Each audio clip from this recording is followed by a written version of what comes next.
And they've all gone into exile. And God promises, He promises, I will bring you back. I'll gather you. I keep covenant to 1,000 generations. I'll gather you.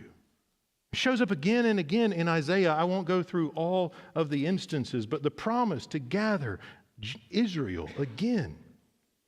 The Lord will have compassion. Verse chapter 14. The Lord will have compassion on Jacob. Once again, He will choose Israel. Settle them in their own land.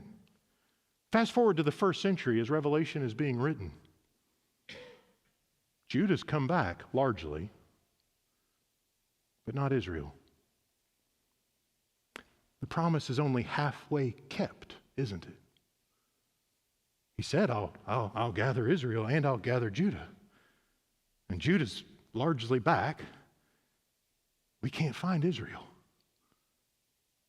They're dispersed among the Gentiles. How's He going to keep that promise? What's that going to look like? How will all Israel be saved if we can't even find them because they've intermarried with people from other nations and diluted? And the New Testament answers this.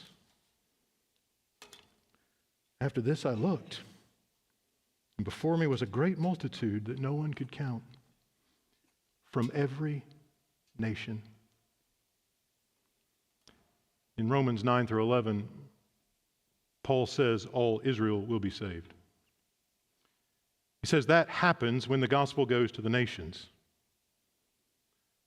The gospel's got to go to the nations so that God can keep His promises made through the mouth of Isaiah centuries ago. Israel is saved as the nations are saved. Why? Because that's where they are. And God is committed to keeping His promise.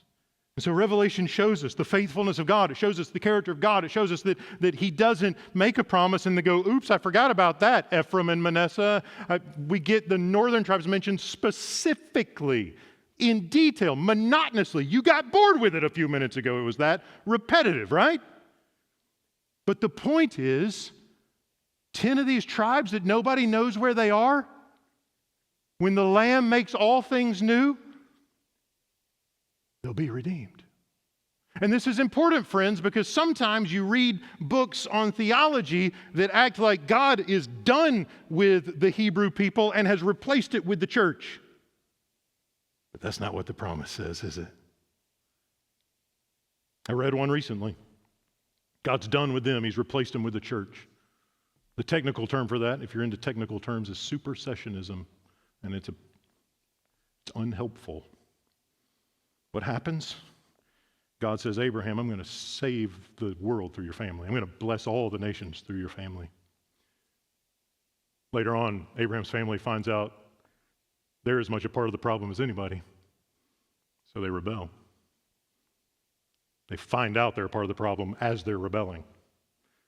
There's consequences for that. God has to do something drastic to get their attention. So they have to go out of their land. But He says, I'm going to bring you back. All of you.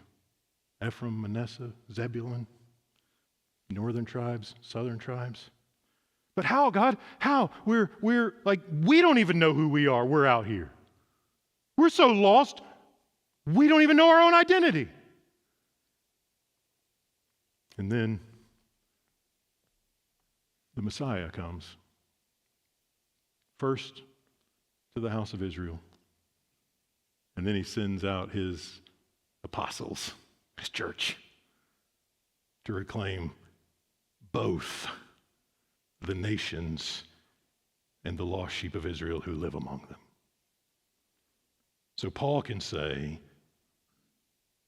the gospel came to the Jews first and then the Gentiles. And in going to the Gentiles, God keeps His original promises to Israel.